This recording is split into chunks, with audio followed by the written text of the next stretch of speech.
kegiatan praobservasi ini, yaitu dengan mendiskusikan rubrik penilaian. Pada kegiatan coaching ini saya akan mengamati bagaimana coach sama coaching ini sudah sesuai dengan rubrik penilaian. Apakah coach sudah memberikan pertanyaan sesuai dengan alur, bagaimana memberikan pertanyaan berbobot, kemudian bagaimana coach itu menanggapi pertanyaan dari coachnya. Jadi juga disesuaikan dengan prinsip coaching, yaitu kemitraan, kemudian proses kreatif dan memaksimalkan kompetensi. Ya, untuk pertanyaan berikutnya adalah kompetensi apa yang ingin dikembangkan dalam proses coaching ini, Bu Dian? Jadi nanti dalam proses coaching ini kompetensi yang ingin saya kembangkan adalah dengan full presence, mendengarkan aktif, memberikan pertanyaan yang berbobot. Itu mungkin nanti yang akan saya tekankan, nanti saya kembangkan dalam proses coaching ini. Ya. Kemudian kompetensi mana yang akan Ibu kembangkan secara spesifik yang ingin diobservasi? Mungkin nanti yang ingin saya kembangkan lebih spesifik itu adalah kompetensi mendengarkan aktif dan memberikan pertanyaan yang berbobot. Kemudian indikator mana yang ingin diinginkan dalam proses coaching ini, Bu Dian? Dalam proses coaching kali ini saya ingin coaching dapat menemukan langkah-langkah dalam mengatasi permasalahan nanti yang akan saya lakukan dalam proses coaching. Ya. Terima kasih, Bu Dian. Ibu Dian bisa melanjutkan proses coaching bersama coaching untuk kegiatan selanjutnya. Baik, terima kasih. Oke, assalamualaikum warahmatullahi wabarakatuh. Waalaikumsalam.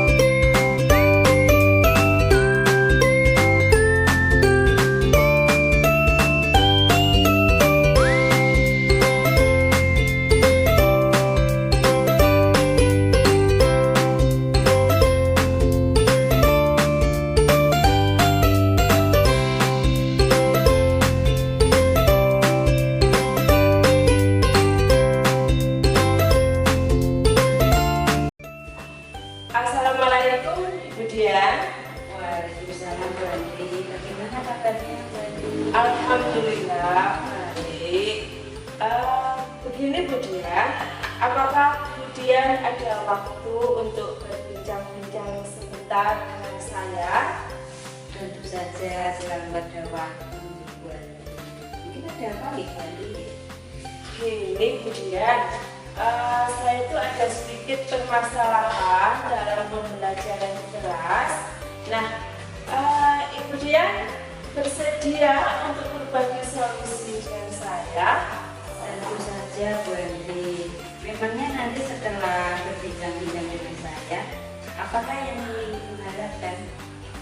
Alhamdulillah, jika Ibu Dian ada waktu untuk saya, dengan masalah yang sedang saya hadapi ini, saya berharap untuk kedepannya saya bisa menemukan solusi dari Ibu Dian.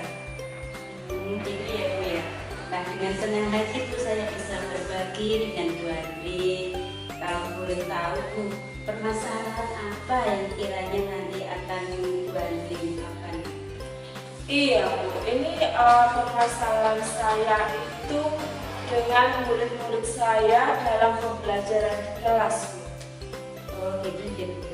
Kalau boleh tahu permasalahan dengan murid ibu itu yang seperti apa? Begini Bu, dalam kelas itu ada 2 murid saya yang mengalami kesulitan dalam memahami materi yang sudah saya sampaikan. Kalau mungkin boleh tahu kira-kira penyebab dari murid Bu Andri itu kurang memahami atau kurang bisa mengikuti pelajaran, itu penyebabnya kenapa ya Bu? Sepertinya ada beberapa faktor yang membuat mereka itu kesulitan dalam memahami materi Bu. Nah, kalau kesulitan dalam menghadapi materi seperti itu, mungkin ada faktor yang menyebabkan hal itu terjadi. Ini faktor apa? Iya Bu, sudah saya tanyakan 2 anak itu, yang satu itu faktornya karena dia itu sebelum berangkat sekolah memang jarang sekali untuk sarapan atau makan pagi. Nah yang satunya lagi itu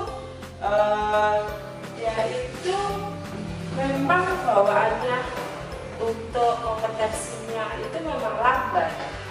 Nah untuk anak yang tidak sarapan tadi itu bawaannya kalau pada saat penyampaian materi pinginnya istirahat terus, kemudian lihat di kaca jendela banyak orang jualan, nggak pengen istirahat.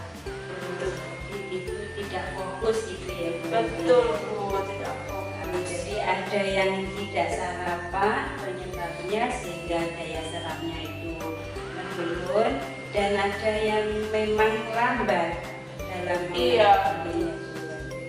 Harapannya berapa besar harapan Bu Andri untuk murid-muridnya nanti dalam menerima pembelajaran yang Ibu sampaikan?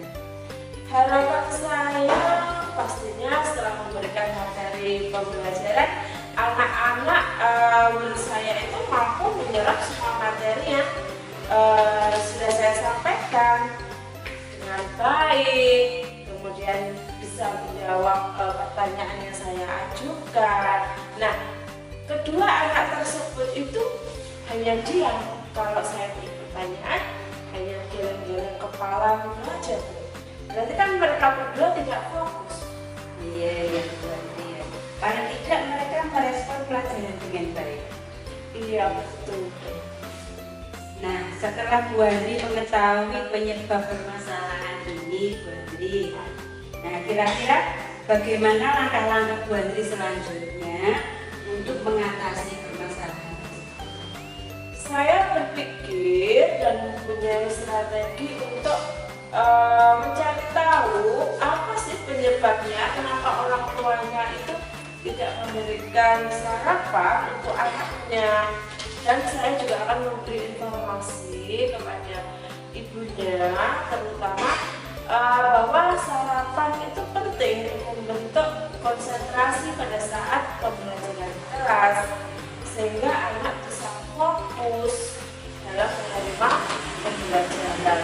Sedangkan anak yang lambat kompetensinya tadi, saya akan memberikan tambahan pelajaran di luar pembelajaran, sehingga lambat laun anak itu pemahamannya semakin bertambah, jadi ada perubahan dalam tingkat kefokusan mereka.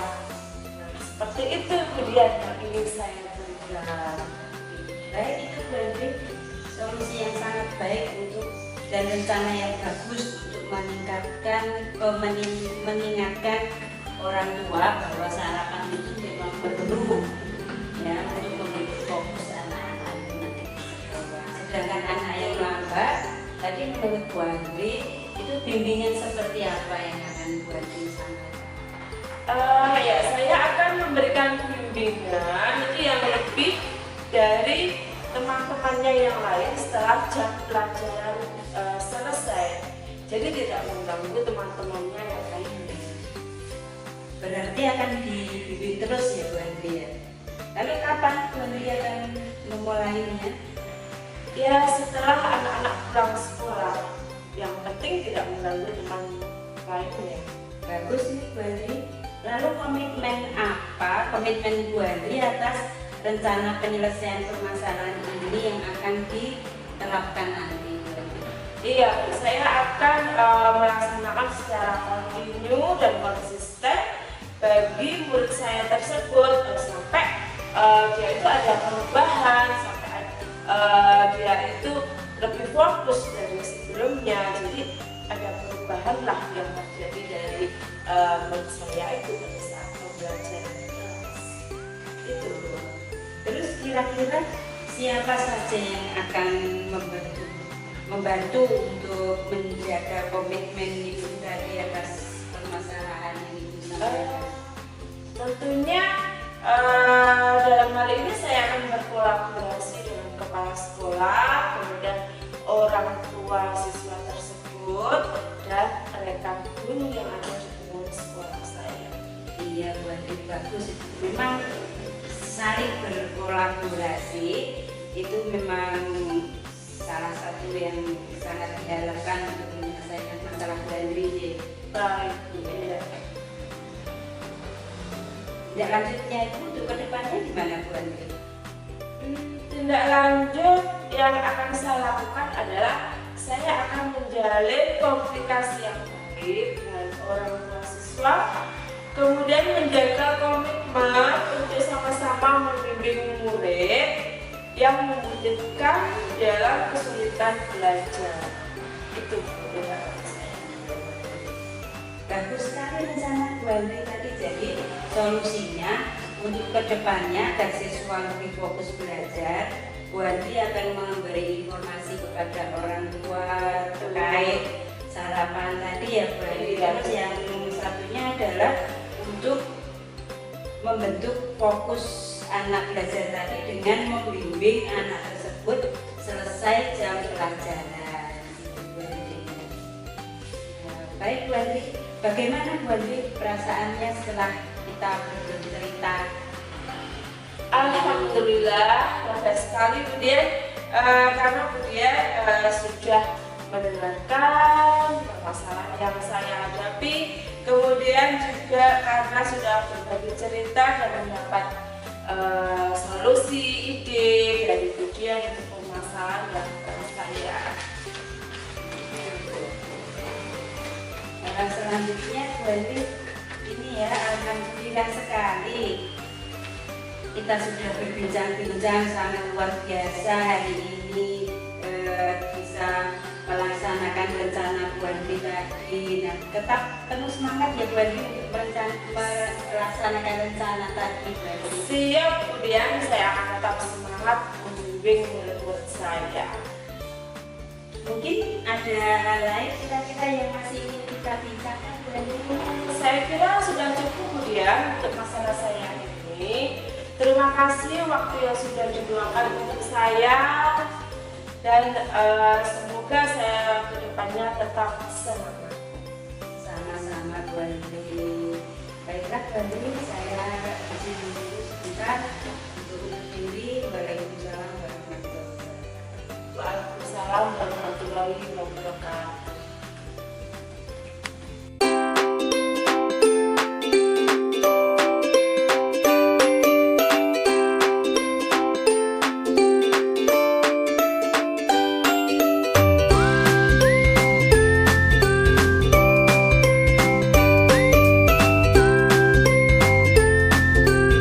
Assalamualaikum warahmatullahi wabarakatuh Bu Dian. Waalaikumsalam warahmatullahi wabarakatuh. Iya. Jadi Bu Dian telah selesai melaksanakan coaching bersama Ibu Andri terkait permasalahan yang dihadapinya. Ini saya akan menyampaikan pertanyaan pasca observasi, yaitu apa saja yang sudah Ibu Dian lakukan pada coaching ini terkait indikator ketercapaian yang diinginkan. Bu Andri, pada coaching saat ini tadi saya sudah menggunakan alur delta, yaitu dengan menanyakan tujuan, identifikasi, rencana aksi, dan tanggung jawab sehingga alur tersebut dapat menggali coaching untuk menceritakan permasalahan.